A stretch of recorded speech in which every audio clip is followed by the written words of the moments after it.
ჩვენს დროებაში არსებობენ საამაყო ქართველები, რაც საკვირველია. ერთ-ერთი მათგანია გიორგი ქუფარაშვილი, რომელიც უკრაინის პრეზიდენტმა ზელენსკიმ დააჯილდოვა და ახლა მე ორ სიტყვას ვიტყვი ქუფარაზე, რომელსაც მე არ ვიცნობ. უბრალოდ ასე ეძახიან ხოლმე, ასე უწოდებენ ხოლმე, ასე მოიხსენიებენ ხოლმე. ვიცნობ მეორე მხრივგან არა, ერთი-ორჯერ ჩვენ გვისაუბრია ტელეფონით და მესიჯებიც გაგვიცვლია ერთმანეთთან. გიორგი ქუფარაშვილი არის მებრძოლი კაცი, რომელიც უკრაინაში ომობს არა მხოლოდ უკრაინისათვის, არამედ ომობს საქართველოსთვისაც. როცა ზელენსკიმ დააჯილდოვა გიორგი, ბარემ ვიტყვი, რომ ის აზოვის ბატალიონის ერთ-ერთი დამფუძნებელია. ხშირად რომ არ ჩდება ტელევიზორში, ის მებრძოლია. ზელენსკიმ დააჯილდოვა, მეთქი აკიკითხარით და აი გიორგი რას ამბობს. დღეს პატივად მერგო უმაღლესი მთავარსარდლისაგან მიმეღო ჩემი ქვედანაყოფის და მისი თითოეული მებრძოლის დამსახურების, ბრძოლის და შრომის აღიარება. ქვედანაყოფის საბრძოლო დროშა. მადლობა პირველ რიგში ჩემს პირად შემადგენლობას გაღებული მძიმე ფასისათვის, რაც დღეს სახელმწიფომ და უმაღლესმა მთავარსარდლობამ აღიარა და შესაბამისად დააფასა. არაფერია იმაზე დიდი პატივი და სიამაყე სამხედროსთვის და მეთაურისათვის, ვიდრე მისი ქვედანაყოფის პირადი შემადგენლობის შრომის და ბრძოლის დაფასება. ბრძოლა გამარჯვებამდე. დიდება უკრაინას. ახლა კიდევ ორი სიტყვა გიორგიზე, ქუფარაშვილზე. ქართული არმიის თადარიგის ვიცე-პოლკოვნიკი გახლავთ ის. იგი ერთ-ერთი მათგანია, ვინც ქალაქ მარიუპოლს რუსეთის ფართომასშტაბიანი ინტერვენციის პირველი დღეებიდან იცავდა 2022 წლის 17 მარტს. ანუ წარმოიდგინეთ, სულ რაღაც 17 და 6 კი არა 4 ხო? 23 დღეა დაწყებულია ომი. დაიჭრა 17 მარტს გიორგი. მან ოპერაცია აზოვსტალის ქარხნის მიწისქვეშა სარდაფში გაიკეთა და მიუხედავად დაღუპვის ააშკარა რისკისა, 22 მარტს უკრაინელი მფრინავების წარმოუდგენელი გმირობის ფასად მან შეძლო ალყაშემორტყმული ქარხნიდან ევაკუაცია.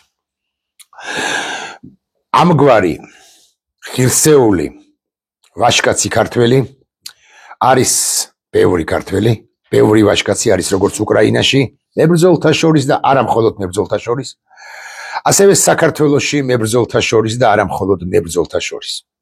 ამგვარი ქართველები რომ არიან, იმიტომაც ვართ ჩვენ როგორც სახელმწიფო, როგორც საზოგადოება შემდგარი მეთქი, ასე უნდა ვთქვა ახლა და ასეც არის. მაგრამ ჩემი ვიდეო ბლოგი არ ეხება მხოლოდ ქუფარას, გიორგი ქუფარაშვილს, არ ეხება მხოლოდ იმ 3000 დაახლოებით მებრძოლს საქართველოდან, ვინც იბრძვის საქართველოსთვის უკრაინაში და ვინც იბრძვის საქართველოდან საქართველოსთვის უკრაინაში და უკრაინისტვის უკრაინაში. ეხება, ახლა ასე უნდა ვთქვა, ცოტა უცნაურად მოუხვევ და ვიტყვი იმ უღირს ქართველებსაც, ეთნიკურად, ეროვნებით ქართველებსაც, რომლებიც სრული ანტიპოდები არიან ქუფარაშვილისა. მიზეზთა გამო, ობიექტურ მიზეზთა გამო, სუბიექტურ მიზეზთა გამო და ასე შემდეგ, მაგრამ რა მნიშვნელობა აქვს. ახლა ერთ მოდელირებას გავაკეთებ. აი ვზივარ, ასე მაგალითად, მე მქვია პირობითად ანზორი და ვზივარ რომელიმე რაიონში, ან დედაქალაქში, ან რომელიმე სოფელში, ან რაიონულ ცენტრში, სადაც გინდათ. გვარს არ აქვს მნიშვნელობა, მქვია ანზორი, თუ გნებავთ თეიმურაზი, თუ გნებავთ ჯიმი, თუ გნებავთ ირაკლი, თუ გნებავთ დავითი, თუ გნებავთ ვარ, ავიცი, ჩემი სახელია მაგალითად ნინო, მაყვალა, ლია, რა მნიშვნელობა აქვს. უმუშევარი ვარ. მიზეზთა გამო ვარ უმუშევარი. კი, ჩემი თავი მგონია საუკეთესო ინჟინერი, საუკეთესო ფინანსისტი, საუკეთესო ეკონომისტი, საუკეთესო პედაგოგი თუ საუკეთესო ექიმი, მაგრამ აი მიზეზთა გამო მე ანზორს არც არავინ არ შემომთავაზა სამსახური. ვიბოღმები ამ ცხოვრებაზე. შემოსავალი არა მაქვს, შვილიშვილები დაბურჭალობენ, შვილები შესაძლოა შუახნისა ვარ თქვათ, აი 38 წლის, ან არ ვიცი, ოდნავ უფრო ასაკიანია 58-ისა, 62-ისა. შვილიშვილები აკითხარით დაბრჭალობენ ეზოში, მაგრამ მე ვერაფრით ვერ ვეხმარები. ამ დროს მიდეკავს ადგილობრივი, ავიღოთ, მაგალითად ხაშურის, სულ ერთი რას ვიტყვი, დედოფლის წყაროს, არ ვიცი, ამ მნიშვნელობა აქვს რომელიმე სოფლის გამგებელი, ხელმძღვანელი ან პარტიის წარმომადგენელი და მეუნება ანზორ. შენ უმუშევარი ხარ, არც არაფერს აკეთებ. ახლა მოდი Facebook-ზე დაგარეგისტრირებთ, მოგცემთ ყალბსახელსა და გვარს, მაგალითად დაგარქმევთ ან დეფისი ზორი, ან დაგარქმევთ ძია ან ზორი, ან რა ვიცი, ნებისმიერ სხვა სახელს მოგიფიქრებთ, არც არის აუცილებელი შენი ფოტოს ატვირთვა, ან ავტვირთოთ ვინმეს ფოტო, ჩავწეროთ Facebook-იდან, Google-იდან და ასე შემდეგ. და შენ ან ორმა, რომელიც იქნება რეალურად ტროლი, უნდა გააკეთოს შემდეგი, უნდა შეასრულოს შემდეგი სამუშაო. შენ უნდა შეუვარდე ხოლმე ვიღაცებს და მაგალითად დააჰავო ამა თუ იმ პოლიტიკოსის, ან ამა თუ იმ აქტიური პირის საჯარო პოსტი. შენ უნდა დააკომენტო ამა თუ იმ პოლიტიკოსის, თუ საჯარო პირის, თუ საერთაშორისო ორგანიზაციის ხელისუფლების მიმართ კრიტიკული პოსტი. უნდა დააკომენტო ისე, როგორც ჩვენ გეტყვით. ასეთი ასობით არა, ათასობით ტროლი ჰყავს შექმნილი საქართველოს დე-ფაქტო ხელისუფლებას. და 20 ლარს, 30 ლარს, ასე მაგალითად კომენტარში და პირობითად 15-20 ლარს დაჰაჰავებაში უხდის კვლავ ვიმეორებ. ასობით კი არა, ათასობით, ათობით ათას ამგვარ ტროლს, რომლებსაც აკითხარით საკუთარი გვარ-სახელიც კი არ აქვთ გამოფენილი სოციალურ ქსელ Facebook-ზე. და ამიტომაც, როდესაც კარგი, ოღონდ მართლა კარგი სტატუსი შეხვდება ამა თუ იმ გამოჩენილი პირისა, ან სულაც არა გამოჩენილი პირისა, არამედ აქტიური მოქალაქის, ან ჩვეულებრივი მომხმარებლისა ამ სოციალური ქსელის, და ჩვენ ჩამოუყვებით ხოლმე ეგრეთ წოდებულ ლაიქებს და წერა აღმართულ ლაიქებს ვნახავთ, ან გულებს, ან მოწონების სხვა ემოჯებს, იქვე რატომღაც შეხვდება ხოლმე კარგ სტატუსზე დაჰაჰავება, ან შემოგხვდება ხოლმე ისეთი კომენტარები, რომლებიც გულზე შემოგვეყრება, კი მაგრამ ეს მაინც რაც ახლა იყო დაწერილი, რამ დაჰაჰავებინა ვინმე ანზორს, ვინმე მაყვალას, ვინმე დეფისი ნინოს, ან და კაშა თუ კეშა, ნუ არ ვიცი, რაღაც გვარსახელები კი არა, ეს კლიჩკებია ეგრეთ წოდებული. აი ხლა მაგალითად უყურეთ რას წავიკითხავ. ხო, ბოდიში ვიდრე წავიკითხავ, მანამდე გეტყვით რომ კი მაგრამ საიდან იღებენ ეს პირები 20 ლარს თუ 30 ლარს თითო დაჰაჰავებასა თუ თითო კომენტარში. ძალიან საყურადღებო დეტალია. გინახავთ ოდესმე მართველი პარტიის, ანუ ბანდის ბიუჯეტი? გინახავთ რამდენ სწირავენ ეგრეთ წოდებული ბიზნესმენები ამ მართველ პარტია ბანდას?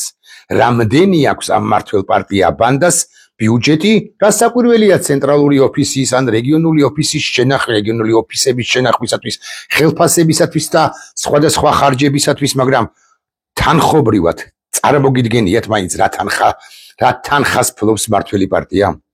აღარ მახსოვს რომელმა საერთაშორისო ორგანიზაციამ, მაგრამ მე მაქვს საკითხული კვლევა, რომ რაღაც ერთ არამშვენიერ წელს მართლ პარტიას მიღებული აქვს 100 მილიონზე მეტი. საარჩევნო წელს კი არა, აი ჩვეულებრივ წელს. სად მიდის ეს თანხა? მესმის რომ მიდის დიმიტრის სამხარაძისა და სხვათა ხელფასებში, უბრალოდ სამხარაძის ხელფასში სულაც არ მიდის, ის პარლამენტარის ხელფასითაც სარგებლობს. ანუ დიმიტრი სამხარაძეს ვინ ემუშავება პარტიაში მათ ხელფასებში, რეგიონებში, რაიონებში, მესმის რაღაც ღონისძიებებში და ასე შემდეგ, მაგრამ გარწმუნებთ, რომ 20-30 ლარი თითო იუზერზე, თითო ტროლ იუზერზე გამოყოფილია სწორედ ამ პარტიის ბიუჯეტიდან. პარტიის, ანუ ბანდის ბიუჯეტიდან. და თუ რამ დეფიციტია, თავისუფლად შეავსებს, რატომაც არა ასე მაგალითად ფონდი თუ ბანკი ქართუ, ან რომელიღაც ფონდიდან, შავი ფულიდან, შავი სალაროდან შეივსება, რატომაც არა ანზორთა და არა მხოლოდ ანზორთა, მაყვალათა და არა მხოლოდ მაყვალათა, სხვათა და სხვათა ხელფასების ბიუჯეტი. აი ეხლა ნახეთ რა საინტერესო რამ წავიკითხო აბა სობაში. საინტერესო რამ წავიკითხო. ევროკავშირმა ჯანდაცვის სფეროში არაერთი მნიშვნელოვანი პროექტი განახორციელა. რომლებიც მიზნად ისახავს როგორც ინფრასტრუქტურის გაუმჯობესებას, ასევე ციფრული ჯანდაცვის სერვისების განვითარებას. ევროკავშირი აფინანსებს European Union for Health და European Union for Georgia პროექტებს, რომლებიც მიზნად ისახავს კიბოს. მე მინდა მივმართო ქართული ოცნების ამორჩეველსაც მათ შორის. ნახეთ, ყველა წინადადებას დააკვირდით ზუსტად ან მეტნაკლებად ზუსტად გაიაზრეთ. ესე იგი ეს პროექტები ამ პროექტების ფარგლებში კიბოს სკრინინგი ტარდება, ხელმისაწვდომობის გაზრდა, ევროკავშირმა დააფინანსა მამოგრაფიის აპარატები, საშვილოსნოს, აი თქვენი მეუღლეების, დედების, შვილების, დების, ახლობლების, მეგობრების ხელის სკრინინგის ლაბორატორიები და ტრენინგები ექიმისათვის, რომ სწორედ მართებულად ჩატარდეს სულ მინიმუმ სკრინინგი. პროექტების ფარგლებში ხორციელდება უფასო სკრინინგი საქართველოს სხვადასხვა რეგიონში, ანუ იქ, სადაც ანზორი, პირობითი სახელით, პირობითი კლიჩკით, ტროლი ანზორი არის გვერდის სახლში და სადაც აჰაჰავებს ამგვარ თუ სხვაგვარ სტატუსებს, პოსტებს. 2020 წელს ევროპის საინვესტიციო ბანკმა საქართველოს ჯანდაცვის ინფრასტრუქტურის გასაუმჯობესებლად 100 მილიონი ევრო გამოუყო. საქართველოს ეს დაფინანსება მოიცავდა 7 ძირითადი საავადმყოფოს მოდერნიზაციას, მათ შორის ცენტრალური რესპუბლიკური საავადმყოფო, ბავშვთა ინფექციური დაავადებების საავადმყოფო და სხვა. ასევე დაფინანსება მოიცავდა COVID-19-თან დაკავშირებულ სამედიცინო აღჭურვილობის შეძენას. ევროკავშირმა 2021 წლებში საქართველოსთვის გამოყო 183 მილიონი ევრო, რომლებიც მოიცავდა როგორც პირდაპირ ფინანსურ დახმარებას, ანუ ფულად მოგვცეს, ისე სამედიცინო აღჭურვილობისა და ვაქცინაციის შეძენას. ევროკავშირი იყო ერთ-ერთი მთავარი დონორი COVAX მექანიზმისათვის, რომლის მეშვეობითაც საქართველოს მიიღო Pfizer, AstraZeneca, Sinopharm ვაქცინები.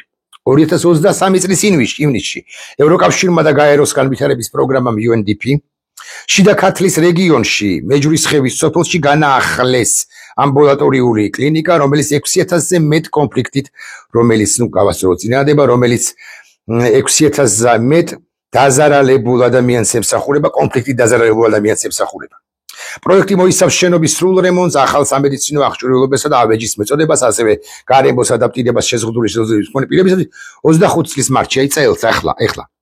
European Union for Digital-ის პროგრამის ფარგლებში საქართველოს დაიწყო ელექტრონული რეცეპტის პილოტური პროექტი. ეს სერვისი საშუალებას აძლევს პაციენტებს, რომ თავიანთი ქვეყნის მიერ გაცემული რეცეპტები უცხო ქვეყნის აფთიაქებში, წარმოიდგინეთ, აქ გასცეს რეცეპტი და უცხო ქვეყნის ლატვიის, იტალიის, ესპანეთის, გერმანიის, ჰოლანდიის მიდიხარ და ამ რეცეპტის ფარგლებში იღებ შენ წამალს. რა მაგარი ამბავია, ხო? ევროკავშირი მხარს უჭერს ეს ძალიან მნიშვნელოვანი პუნქტია. ევროკავშირი მხარს უჭერს ნარკოპოლიტიკის ლიბერალიზაციას და ზიანის შემცირების პროგრამებს, მათ შორის მეტადონის ჩანაცვლებით კურნალობას. ახლა მე მივმართავ ნარკოდამოკიდებულებებს. ხვდებით რამხელა ამბავს აკეთებს თქვენთვის ევროკავშირი. 183 თუ 100 მილიონი ევროს ფარგლებში თუ ამ ფინანსებს მიღება, ამ დაფინანსებას მიღება, ამ თანხას მიღება. რამხელა რამეს აკეთებს. მათ შორის მეტადონის ჩანაცვლებით კურნალობას. ევროკავშირის დაფინანსებით ხორციელდება სპეციალური პროექტები, რომლებიც მიზნად ისახავს ნარკოდამოკიდებული პირების რეაბილიტაციას, თქვენს რეაბილიტაციას. აი აქ რო შემხვდებით ხოლმე, აი ძველი ბიჭების განსახიერება ყაზბეგის გამზირზე, რომლებიც მოდიხართ ამ სავარაუდოდ ამ რა ქვია ამ დაწესებულებას არ მახსოვს. რაც ქვია, ხო? ინტენსიური დაწესებულება კი რაღაცა ქვია, არ მახსოვს. რომ მოდიხართ და ცოტა მოძველ ბიჭო იერი რო გაქვთ და მე რომ მებლატავებით ხოლმე იშვიათად, მაგრამ მაინც თქვენზე ლაპარაკობს და თქვენ გემსახურებათ ევროკავშირი და მე ამ ევროკავშირს ვიცავ. იმიტომ კი არა რომ მე თქვენ დაძაბვისამეში და დაძაბეთ რამდენიც კიდათ, მაგრამ ხვდებით რომ თქვენთვის არის ეს და მეც თქვენსკენა ვარ რეალურად. და სახელმწიფო რომელიც ევროკავშირს ებრძვის, თქვენსკენ არ არის. სახელმწიფო რომელიც ევროკავშირს სდევნის, განდევნის, თქვენსკენ არ არის, მას სურს რომ თქვენ ჩალპეთ პირდაპირ მნიშვნელობით, თქვენ აღარ იყოთ. აღარ საკუთარი თავისთვის და აღარ თქვენი ოჯახის წევრებისთვის, თქვენ ადამიანები, რომლებმაც დროის გარემოებისა და სხვადასხვა მიზეზთა გამო სამწუხარო თქვენ და სამწუხაროდ პირველ რიგში დაიწყეთ იმგვარი ცხოვრება და განაგრძეთ იმგვარი ცხოვრება, როგორც ცხოვრობითაც ცხოვრობთ ახლა. და თქვენ ნანობთ ამას, მაგრამ არსებობს პროგრამები, თქვენი რეაბილიტაციის, თქვენი საზოგადოებაში სოციალიზაციის, თქვენ და სახელმწიფო თქვენ გებრძვით, ხოლო ევროკავშირი გეხმარება და თქვენ აქ ყაზბეგზე შემომხვდებით ხოლმე და რაღაც თვალებს მიკაჩავთ და კაჩეთ რამდენიც გინდათ. აქ მიშასკენ ახლა არა ვარ არც მიშასკენ და არც გრიშასკენ. აქ ლაპარაკი არის ნორმალური სახელმწიფოს შექმნაზე. განვაგრძოთ, საქართველოს ჰეპატიტის ელიმინაციის პროგრამა 2015 წლიდან მოქმედებს. მისი მთავარი პრიორიტეტი პარტიული უკაცრავად შეერთებული შტატების დაავადებათა და კონტროლის ცენტრი, თუმცა ევროკავშირმა უზრუნველყო შესაბამისი ლაბორატორიების მოდერნიზაცია და მოსახლეობის ჩართულობა სკრინინგის პროცესში. და მე უკვე ქარდებია გამოქვეყნებული და ქარდებზეა ორი სიტყვა ნათქვა. და ამასობაში აი ამას, რომელსაც აქ 114-ში არის დღეს ამ წამის მონაცემებით, ხო? მე ვაკვირდები აქვს რაღაც ბევრი ლაიქი, შემიძლია თქვა 672, უკაცრავად 532, 52 ეგრეთ წოდებული გული. რატომღაც აქვს ეს გაბრაზებული ემოჯი 6, ხო? რატომღაც არის ცრემლიანი ემოჯი 2, ხო? გაკვირვებისა კიდე 2 და რატომღაც არის ეგრეთ წოდებული დაჰაჰავება და ეხლა დავაკვირდეთ. ნახეთ, როგორი გვარსახელების თუ სახელების ადამიანები აჰაჰავებენ. რომა შვეცი ხო არ შეიძლება ცხოვრობდეს სადმე ხაშურში, ლაგოდეხში, დედოფლის წყაროში, მესტიაში თუ ქედაში. ხო ცხადი არა, ეს რომა შვეცი არის ვინმე ანზორი, ვინმე დავით, ვინმე ირაკლი, ვინმე გიორგი, რომელსაც დაავალა იმ რაიონის პარტიულმა სტრუქტურამ საკრებულობამ გამგეობამ, რომ დარეგისტრირდა ამ სახელით ახაშენ ოცილალი და დაახახავ ევროკავშირის ეს თუ ამ ორგანიზაციის ეს სტატუსი. მაგალითად ამ ხო უკაცრავად ამ რომა შვედს საკუთარი სახე არც გამოუჩენია, ფოტოც კი არ უყენია. მაგალითად არის ესეთი კუსა, რომელთანაც მხოლოდ საერთო ფერდი ყოლია. ბერო, რომელსაც აქვს ფოტო გამოფენილი, თუმცა დარწმუნებულია, რომ ის ისტორია. ვიმიკი, კახა, დათო. არა, ნამდვილი გვარსახელებითაც არიან, თითქოს აღარ წავიკითხავ უკვე გვარს, ხო? ნოდარი მაგალითად, დარიკო ასე მაგალითად, ზეინაბი ასე მაგალითად, დავითი ასე მაგალითად და ასე შემდეგ, მაგრამ სრული უმრავლესობა არის ან ფოტოს გარეშე, ან რაღაც მოგონილი სახელებით და გვარებით. მზე მიღიმის. ხო? ასე ხათო, თაზო, ხო, მრევლი. სონაჯი, კორკორ და ასე შემდეგ. რატომ აჰაჰავებთ მართლა კითხვა მაქვს თუ თქვენ არ გაქვთ მიღებული ჩემს მიერ დასახელებული 20, 30, 15 თუ 27 ლარი. და ეს ბიუჯეტი კვლავ ვიმეორებ, დიმიტრი სამხარაძეები და სხვები ავსებენ აი ამ სისტემის ნაწილის, ბიზნესის მხრიდან ამ ბიუჯეტს ავსებენ, ბიზნესი ურიცხავს ვითომ პარტიას, კი არა პარტიას ურიცხავს რეალურად, მაგრამ პარტია იყენებს იმისთვის, რომ 20 ლარი დაარიგოს ამ ტროლებში. და კიდევ ერთ ამბავზე გავამახვილებ თქვენს ყურადღებას, თუმცა კიდევ ერთხელ დაუდასტურებ, ვიდრე ამ ამბაზე გავიტყოდე ორ სიტყვას, დაუდასტურებ ჩემს პატივეს თემას გიორგი ქუფარაშვილს და არა მხოლოდ გიორგი ქუფარაშვილს, არამედ ყველა იმ ქართველს, ნამდვილ ქართველს, დათო თუ მზე ვინ არის განსხვავებით, ხო? ვინც ახლა უკრაინაში იბრძვის და არა მხოლოდ უკრაინაში იბრძვის, ვინც საქართველოში იბრძვის. და ვინც არის ანტი დიმიტრი სამხარაძე. აქვე ვიტყვი. ეხლა მეორე სტატუსსაც წავიკითხავ, ავტორი არის ფილოსოფოსი გიორგი მაისურაძე, რომელიც დაახლოებით ამგვარ ამბავზე სწუხს, ხო? რასაც ვისაუბრეთ ჩვენ. თავიდან ბოლომდე ჩავიკითხოთ, არც თუ ისე დიდია, 10 საათის წინ გამოქვეყნებული გიორგის მიერ. მარკიზ დე სანდის წარმოსახვის ძალა არ ეყოფა იმ გარყვნილებას და სიბინძურეს, რაც პროპაგანდისტური არხებიდან იფრქვევა. აღშფოთებული ბოტები, მეტროლებზე ვისაუბრე, ბოტებიც ხომ არიან, ხო?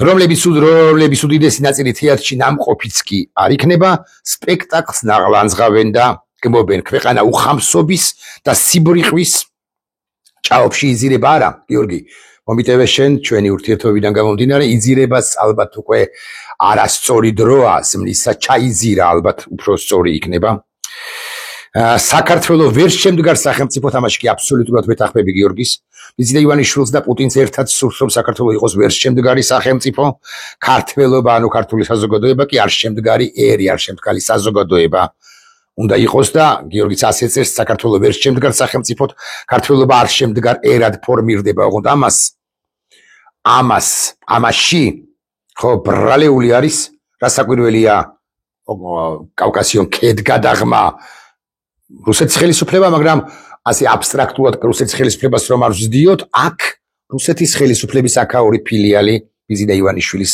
თავკაცობით ქართველობა არ შემდგარერად ფორმირდება რომელიც ერთი ხელის მოსმით გადაყლაპა ერთმა უზღებმა ჩარჩმა ამ შემთხვევაში ივანიშვილზეა საუბარი და მართებულადაც რომელსაც ფულების მეტი სიწმინდე არ გააჩნია თავმოყვარეობა სინდის ნამუს დაკარგული ხალხი ქვეყანას დაერია საჯიჯგნად დიახ საჯიჯგნად სიმართლე და სამართალი გააუქმა სიცრუე და უკანონობა და აკანონა მომხვეჭელობა სიკვდილად გამოაცხადა სიძულვილი და ცილისამება კატეგორიულ იმპერატივებად და ასეთი ხალხის გულმა ვერ გაუძლო სპექტაკლში გაჟღერებულ დესანდის ფრაზებს რომლებიც სწორედაც რომ მათ გულებს მოხვდა საკუთარი თავი ეცდოთ ეხლა დესანდი რაღა ახსენა გიორგიმ ხო მე ამბეთ აი წინა სინდის ნამუს გარეგული ხალხი ქვეყანას დაერია საჯიჯგნად აქ უკვე თაბუკაშვილის თარგმანი გამახსენდა 66 უცნობილესი სონეტისა ისიც თქვენ რომ ბევრს აქვს ნათარგმნი ჩვენს დროებაშიც მაჩაბელმა თარგმნა თავიდან მე უკვე თაბუკაშვილმა თარგმნა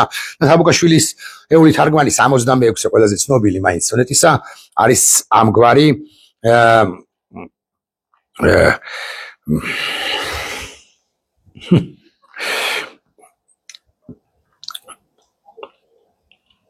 ყველაფრით დაღრამ გამომასტერა ყველაფრით დაღლ სანატრელად სიკვდილი დამრჩა რადგან მათხოვრად გადაიქცა ახლა ღირსება რადგან უღირსებს უსამართლოდ დაადგეს პარჩა რადგან სისრუე ორპირობის იქცა თვისებად და აქ უკვე შექსპირი თაბუკაშვილი არა შექსპირი ამბობს რომ მე გაქცევას ვარჩევ მაგრამ არ მსურს ჩემი სატრფო ობლადრობ დარჩეს 23-იანი პაუზისთვის აპატიეთ სხვა რამ გამახსენდა ამასობაში და ასე შემდეგ განვაგრძოთ ხო ეს ჩვენი სატრფო არის ქვეყანა და აი სატრფო კაკი ვარჩევთ გაქცევას მაგრამ მეორე მხრივ არც გვინდა რომ ობლად დარჩეს ჩვენი ქვეყანა სატრფო ამ შემთხვევაში შეგვიძლია რომ თქვათ რომ არის ჩვენთვის არის ჩვენი ქვეყანა აკაც ეხა სხვა ციტატების მოშველება შეიძლება მაგრამ მაინც განვაგრძოთ გიორგის სტატუსის კითხვა ყველა დროის ყველაზე დიდი დისიდენტის დესანდის პერსონაჟები ყოველთვის მაღალი საზოგადოება იყო ჰერცოგები გრაფები ეპისკოპოსები მოსამართლეები მათი აღვირახსნილობა გამოამზეურა მან მოკლედ დათა თავაზი სპექტაკლია იცით ეს თქვენ ალბათ არ იცით პროცესად მეც გეტყვით და გიორგის ამბობს დათა თავაზი სპექტაკლი ლიბერტე ერთ-ერთი საუკეთესო არის ნახვაც თანამედროვე საქართველოში შეიძლება მსახიობების მასტერკლასი თამაშით ვისაც არ გინახავთ ეცადეთ რომ ნახოთ სხვა ესთეტურ ღირებულებასთან ერთად იმის გაცნობიერებაშიც დაგვეხმარება თუ რა ჭაობის ფსკერზე ამოვყავით თავი და ჭაობის ფსკერზე მე ვთქვი რომ აქ ან ამოვაყოფინა თავი ბიზნა ივანიშვილმა მაგრამ მე ვთქვი რომ აქ არიან ანზორები რომლებსაც გამგებლები და პარტიის რეგიონალური ოფისის წარმომადგენლები მართავენ მაგრამ და ესეთი ანზორი ესეთი ნინო ესეთი მაყვალა ესეთი მზია ესეთი ირაკლი ესეთი აბსოლუტურად გაუგებარი გვარსახელით კი არა სახელწოდებით ხო კლიჩკით არის უამრავი ათეულობით და ასეულობით ათასი, მაგრამ ეს არის ერთი მექანიზმი. ტროლებისა და ბოტების ქარხნები აქვს შექმნილი ქართულ ოცნებას ბიზინა ივანიშვილის თავკაცობით და მე ჩემს ხელთარსებული ინფორმაციით პარტიის მიღმა ამას გარკვეული მედია საშუალებებად წოდებულები კურირებენ და ანხორციელებენ, ხოლო პარტიაში ამ ყველაფრის თავკაცი ან ერთ-ერთი თავკაცი არის ეს სრულიად ინტელექტო კაცი სამარცხვინოა რომ ჩვენ ამგვარი პარლამენტარი გვყავდა ოდესღაც ამგვარი პარლამენტარები გვყავდა 90-იან წლების დასაწყისში მაგრამ მით უფრო სამარცხვინოა რომ ამგვარი პარლამენტარები გვყავს დღეს 21 საუკუნის 20-იან წლებში იმიტომ რომ ჩვენ ხომ უნდა ვითარდებოდეთ და უნდა იზრდებოდეს საზოგადოების ინტელექტუალური და მათ შორის დეპუტატთა პარლამენტართა ინტელექტუალური დონე და ამ ტროლბოტებს ვიღაცებს აგრესიულ სოციქსელებში აგრესიულ ჯგუფებს კურიებს ერთ-ერთი ვინც არის ეს არის დიმიტრი სამხარაძე და გადაცემის კი არა ამ ვიდეო ბლოგის დასასრულ ისევ და ისევ გიორგი ქუფარაშვილის თაობაზე. ჩვენ გვყავს და გმირები, ცოცხალი, მოქმედი, მებრძოლი, ვაჟკაცი გმირები, რომლებიც დღეს იბრძვიან უკრაინაში და უკრაინისათვის და საქართველოსთვის, ხვალ იბრძოლებენ პირდაპირ მნიშვნელობით საჭიროების შემთხვევაში საქართველოსთვის მტრის წინააღმდეგ. როგორია საქართველო აი მანზორების არის და დიმიტრი სამხარაძეების არის თუ ქუფარაშვილების არის. მე თუ ვიტყვი და ხაზგასმით ვამბობ ამას, რომ ჩასარეცხი დიმიტრი სამხარაძეებისა და ანზორების, რომლებსაც სჭირდებოდათ ფულიგანა არა 20 ლარი, შვილიშვილები რომ ბურჭალობენ ეზოში, მათთვის სათამაშო საყიდლად განა, მაგრამ მათ შუბლის ძარღვი გაიწყვიტეს, მათი ეს საქართველო მომიტევეთ და არ არის მიუხედავად იმისა, რომ მათაც ერთი ცხვირი და ორი ყური აქვთ, ჩემი არ იყოს, ან ქუფარაშვილის არ იყოს. მაგრამ პირველ ყოვლისა ღირსეული ადამიანების უნდა იყოს ეს ქვეყანა, მე აქ სეგრეგაციას არ ვქადაგებ, მე აქ აპარტეიდს არ ვქადაგებ რამე ნიშნით, არა, მაგრამ მე და ყველა ადამიანს აქვს თითო ხმა, გასაკვირველი არჩევნებზე, კარგსაც და ცუდსაც, მაღალსაც და დაბალსაც, გონიერსაც და არაგონიერსაც, რასაკვირველია, მაგრამ მე აქ ვქადაგებ იმას, რომ გადაწყვეტილებას ქვეყნის წარმართვის, ქვეყნის მოგზრაობის, ქვეყნის მოქმედების, ქვეყნის ბრძოლის, ქვეყნის ქმედების თაობაზე უნდა იღებდნენ გონიერი, პატრიოტი და შუბლზერო ძარღვი აქვთ და არა ძარღვგაწყვეტილი ადამიანები. გიორგი ქუფარაშვილი ერთი თვალსაჩინოებაა, ასეთი ამგვარი ნამუსიანი და პატრიოტი კაცი ჩვენ გვყავს ბევრი, გიორგი ვახსენე მაისურაძე, გიორგი ერთ-ერთია და არა მხოლოდ გიორგი მაისურაძე, სხვები და სხვები. ნახვამდის.